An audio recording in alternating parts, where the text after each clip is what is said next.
Hello, everyone, and welcome to the Gentle Transformation Podcast. And today we are talking about emotional hunger. I'm really excited to talk about this topic because probably it was one of the first steps that helped me to find a new way in the life for me, something that really helped me to transform. And as I told in the previous episode, definitely my first stage of this kind of recovery, of this healing, started with being aware of what I think and consciously changing the way I talk to myself. But big part of it was mostly connected with food, because the biggest part of all those bad words that I told to myself was actually connected with my diet, with my food. And when I was not happy with what I'm eating, I was blaming myself. I was literally putting myself in so much pressure.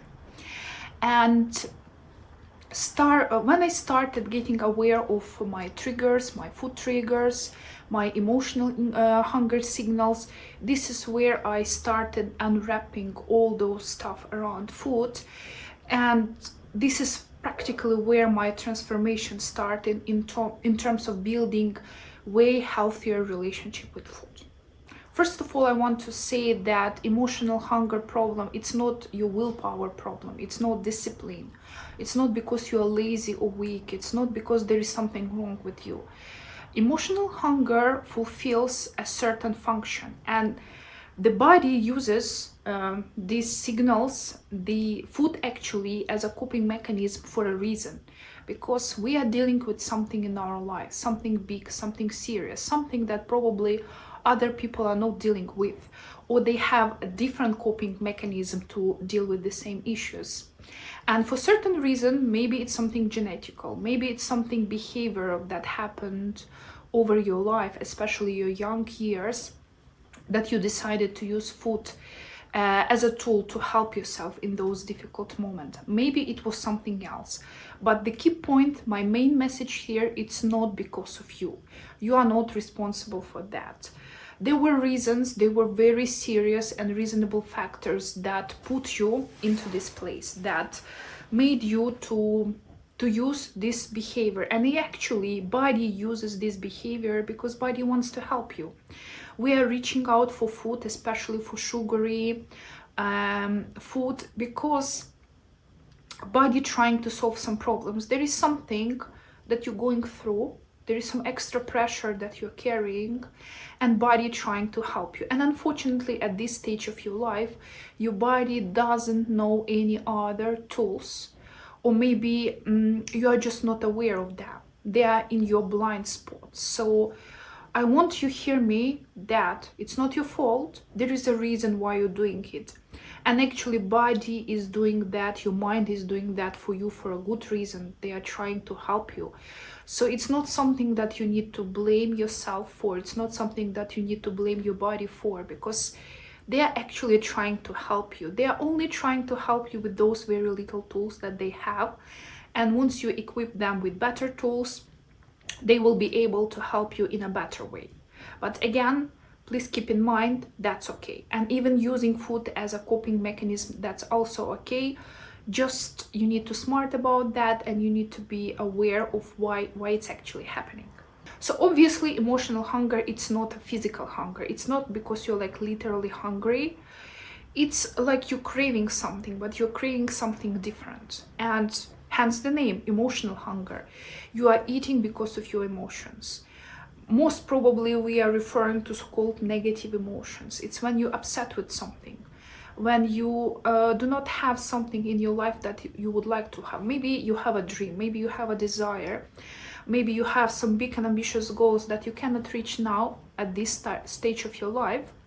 So you are just upset, and your body using food in order to soothe the situation, in order to make yourself calmer and make yourself feel better. And obviously it creates a lot of different problems, but at that point body doesn't think about that other problems that we may facing. Body is just trying to help you in this particular way, in this particular moment. Or maybe you are bored, maybe there is nothing interesting happening in your life, so you are using food. Maybe there is problem that you actually need to solve, but you're not ready to solve them yet. So you are just trying to replace food with this thinking. So instead of I will be thinking about my problem and how to solve them, or instead of thinking what I'm not happy with my life right now, or maybe somebody made me upset, maybe I have problems in my personal life, maybe I have problems at my work, instead of thinking about all those problems, I'm just preferring to go for food, to eat food. Or again, you know that there is a big decision to make. Maybe you understand that you maybe need to leave this relationship. Maybe you need to move to a different place. Maybe you need to change job. And it's very uncomfortable topic to think about. Sometimes it's very uncomfortable even to accept to yourself that you need to do it. And again, because of all this extra pressure, you go for emotional eating. And again, as long as you understand why you are eating because you are not happy with your current job. You are eating because you are not happy in your relationship. You are eating because there is something you want to have in your life, but you are not having it right now, or you cannot have it right now. So in order to feel better, at least for a short period of time, you're gonna eat that cake or you're gonna eat that pizza. And in case you accept it and you're aware of that, that's okay. You are using emotional hunger, you are using food as a coping mechanism, and you are aware of that. That's what we were talking in the previous episode. But if it's autopilot mode, if it's you just eating it without understanding that you are keep living in this loop with no way out, but we do need to find a way out, because we do want to change our life and we want to reach our goals and we want to be in a happy place, and we want to be able to deal with our emotions and be able to deal with our problem without food as the only coping mechanism. Food can be as a coping mechanism. Actually, it's very logical because this is how nature created us. Food gives us comfort, food gives us safety. This is okay. But food should not be the only coping mechanism. You should have definitely more tools in your toolbox, and you should use them appropriately. So first of all, let's talk about emotional hunger and the signal. Probably you're already aware of that, at least most of the signal, because people are talking about that. But anyway, let's go through that list. So first of all, it's something that happens suddenly. If you have a physical hunger, it's kind of grows slowly, and you have obviously this feeling in your stomach, this sound in your stomach, and you kind of feel like you're hungry. Most people can define when they are physically hungry, and this feeling grows. So the more time you spend without food, the higher physical hunger gets. But emotional hunger gets suddenly. It hits you very fast without any reason. Like you can be full, you can be hungry, you actually can be physically hungry, you can be physically full once this emotional trigger hits you. Like suddenly you want to eat, you need to eat it. It's like so strong, so important. It's crucial now to have food, and it's like a craving. And second thing, it's that you are craving a certain type of food. It's not like you want to eat a salad or something. It's not something that typically happens. Typically we crave something sweet, something salty, we crave fast food. Again, it can be some cookies, it can be pizza, it can be burger, it can be something that we not consider so healthy, even though we should not put food into like categories, good food, bad food. All food is good because all food serves a certain purpose, a certain function. But typically we have craving for those type of foods. And there is a little test that they call green apple test or just apple test. There are like lots of names to that. Once you're hungry and you ask yourself, do I want to eat an apple now? And if answer is yes, then most probably you are hungry, physically hungry. But if you say like apple, nah, I want a cake. Apple, yeah, I would prefer ice cream. Then most probably it's not about your physical hunger, it's about your emotional hunger. Next point is connected with location and actually where you can find this hunger feeling. If we're talking about physical hunger, most probably it's your stomach and you definitely feel it. But when it's emotional hunger, it practically can be anywhere. It can be in your head, it can be in your chest, like something kind of heavy, or empty. It can be even in your throat, like something that choking you and make you eat. Different people have different location of hunger. Once you start observing yourself and start paying attention, you will see that once you have this craving for certain food, it typically hits you in a certain place. So that's another way how to understand if it's physical or emotional hunger. One more point is connected with how you talk to yourself. And typically, if it's a physical hunger, there is mostly silence because you're just feeding your body. But in case it's emotional hunger, it's typically comes with self-criticism, blaming, judgment. Even before you open your mouth and make that first bite, kind of there is already a voice in your head that telling you that you should not do it. High chances in this case, probably it's like 99.99% correct, that you're actually having emotional hunger, because physical hunger doesn't have this extra emotional pressure, whereas the emotional hunger always comes with some kind of self-judgment that you are allowing yourself eating that food, but you already know that you kind of should not eat that food, hence the blaming.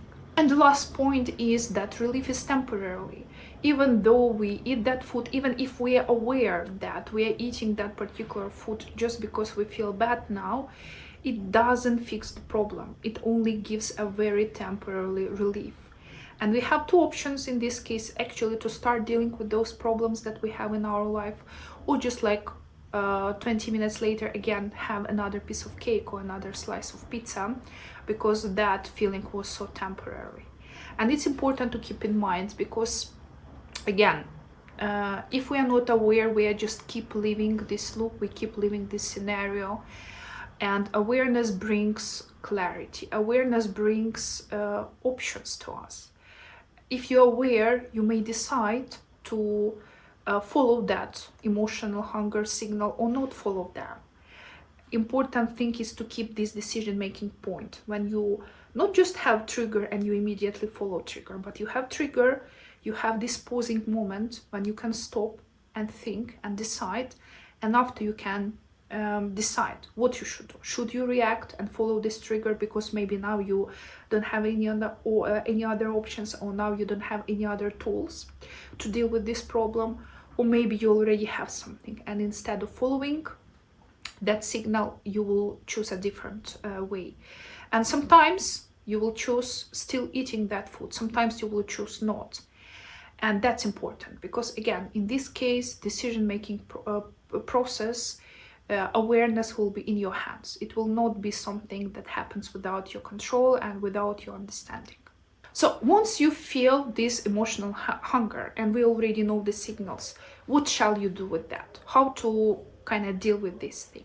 First of all, we need to name the feeling. We should be aware of why we actually eating this food now. So again, maybe I'm bored, maybe I'm not happy with something, maybe I am sad because my boss told me something, maybe I'm angry at my husband, maybe the weather is bad today and I feel it like that. Maybe there's something else. It's important to find the reason, but most important is just to name this feeling, what it is. Is it sadness? Is it anger? Is it unsatisfaction with something? Naming the feeling already is probably the biggest step to breaking this autopilot loop and start being aware of what's happening. Next point, next kind of stage, it's so-called 5-minute rule or postponing rule. There are many names to that. So again, obviously in this case you need to pause, and it can be as long as 5 minutes once you're starting. It can be 30 minutes, 1 hour once you kind of getting advanced in this. And again, the point is not just to stop completely and not eat that food.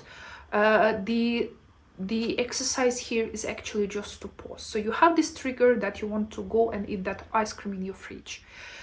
You still tell yourself, okay, I want that ice cream. I want that ice cream because I'm now sad with something, and I want to soothe myself with that ice cream. That's okay.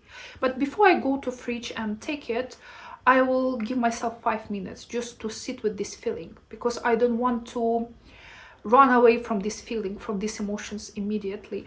I want to live with them. I want to kind of get aware of them.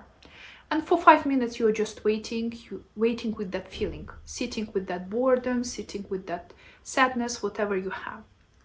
And once you start getting better on that, you can extend it again to 20 minutes, to 30 minutes, whatsoever.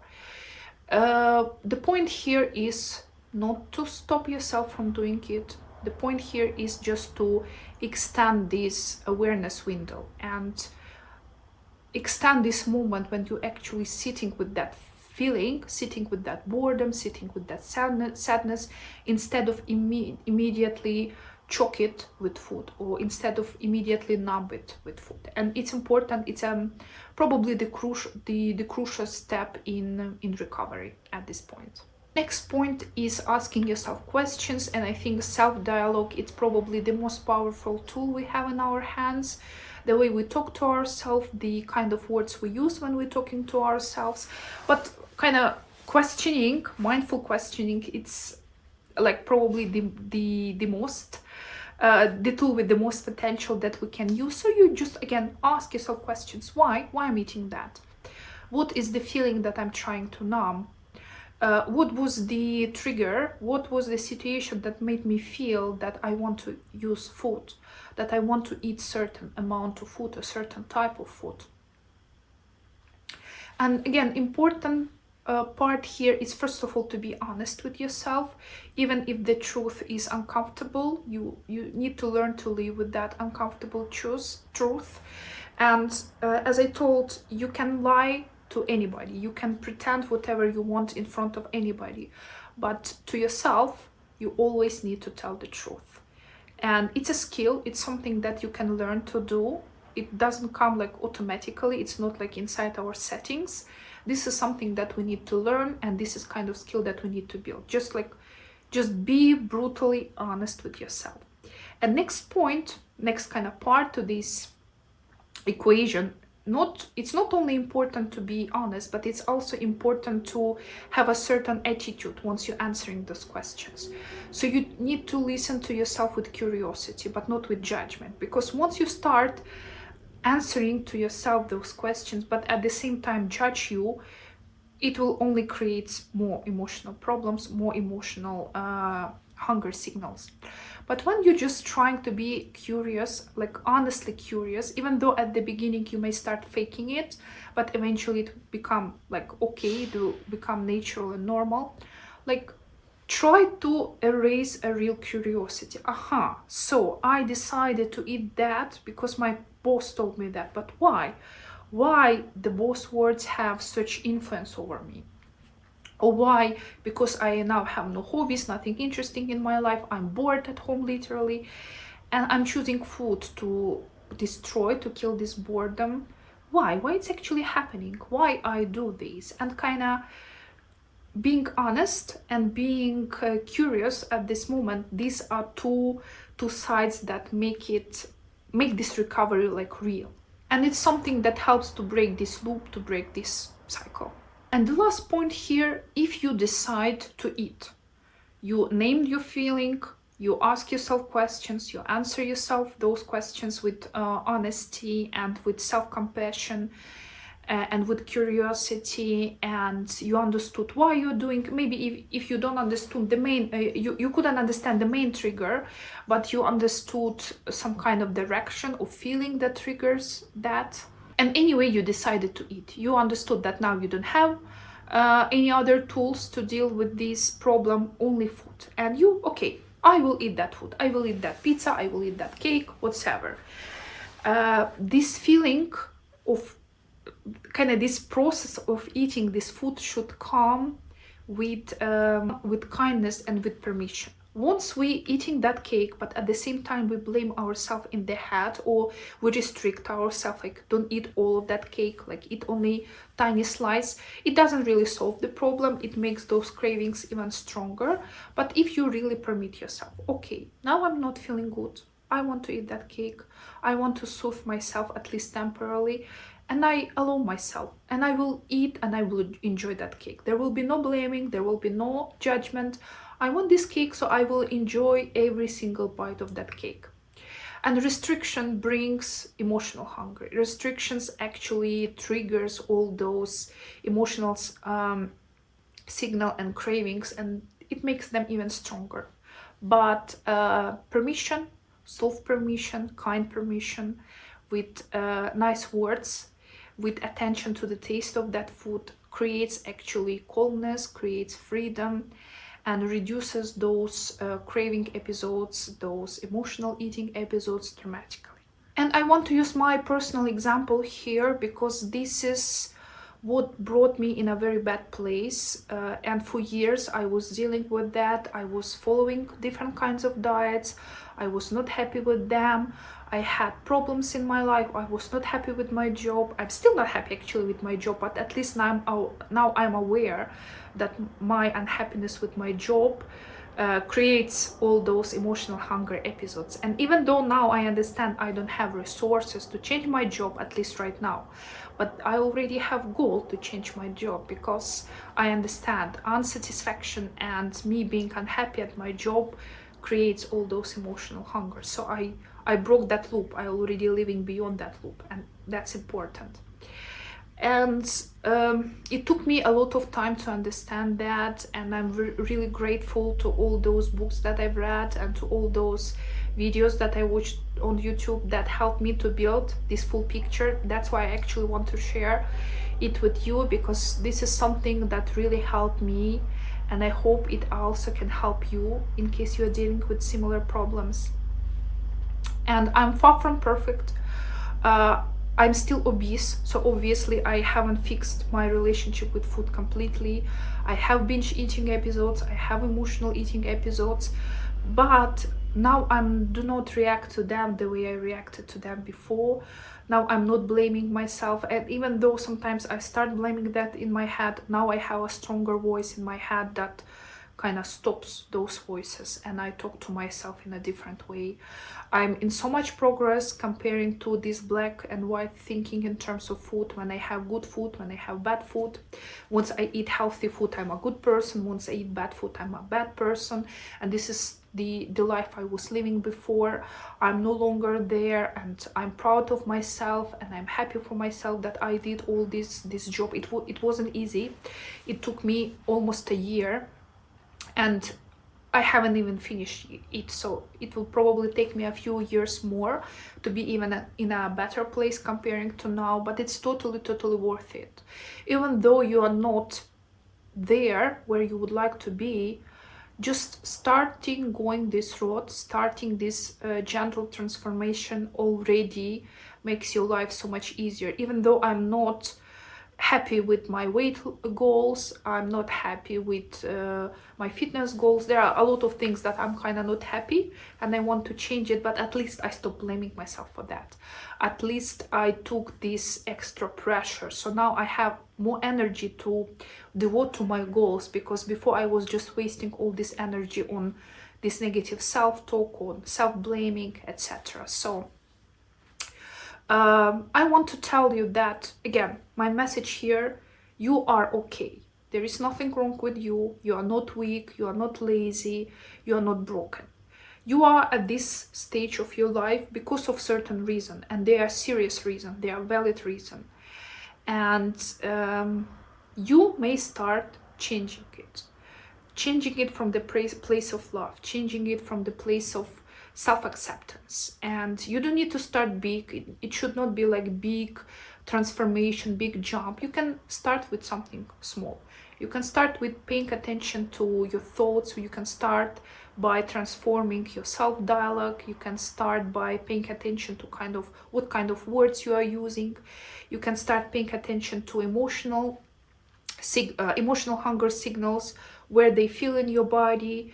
You can start literally by just reading certain amount of books, by reading certain type of books that kind of help you to understand yourself better. You can start by literally watching videos like this, literally by watching this video, because information like that, information that I'm sharing in this podcast, in this very episode of this podcast, is something that actually was the start of my recovery. My recovery started with certain videos that I started to watch, with certain books that I started to read, and with certain small baby steps that I started implementing into my life in order to change. And I am where I am right now, and I know my life will be even better a couple of years ahead of me, because I know this road is the right one for me, and I know it because I see the difference. I'm obese, same like I was obese 2 years ago.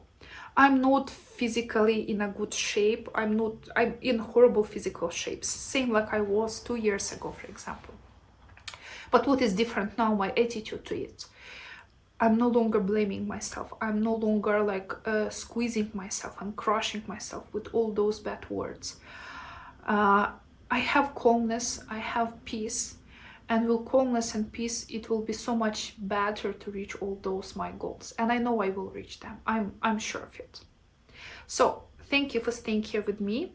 If you like it, please like it and subscribe to my channel. And if you have any personal stories to share, please leave them in the comments below, because again, the more examples we have, the more positive stories we have, and the more people we have in our life, even though they might be just people online, people in the comments, they give support. And the more this type of tools we have, the easier it is for us to reach our big and ambitious goals. So thank you for staying here with me, and I will see you in the next episode.